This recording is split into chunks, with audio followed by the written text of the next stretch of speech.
At just 10 years old, her life took a devastating turn when she was forcibly taken from her parents by social services. However, it quickly became apparent that their actions were driven by a harmful agenda rather than a genuine desire to help.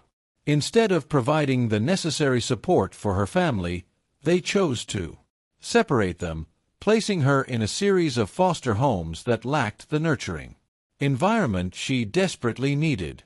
This raises serious concerns about the priorities of social services, who all too often opt for relocation over assisting families, inadvertently putting these vulnerable children in situations ripe for exploitation.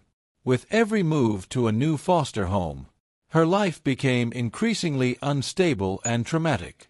But it was her final foster mother who proved to be particularly abusive, sending her out at night with concerning advice to find a boyfriend and enjoy life. It's disheartening to realize that had her biological parents behaved in the same manner, they would have faced severe consequences. Yet foster caregivers continue to evade accountability, leaving vulnerable children to navigate treacherous circumstances alone. Tragically, on one fateful night, this young girl's vulnerability was tragically exploited when she was drugged and raped. She had nowhere to turn after being repeatedly cast out, leaving a 13-year-old wandering through dangerous environments increasingly targeted by predators.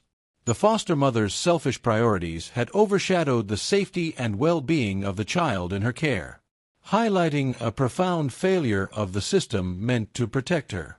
Over the years, social services subjected her to a relentless cycle of medications and frequent relocations, uprooting her in astonishing 44 times in just 17 years, as reported by her sister.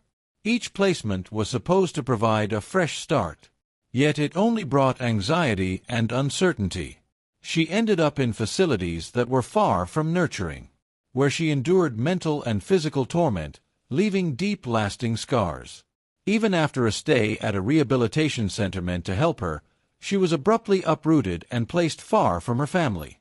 Ultimately, she found herself in a homeless shelter, surrounded by individuals with criminal backgrounds, further complicating her already precarious situation. At the tragically young age of 26, she passed away, becoming another victim of a system that was meant to protect her, but instead inflicted 17 years of suffering. It is imperative that the Swedish government and relevant authorities are held accountable for the thousands of children who have endured similar fates within this broken system.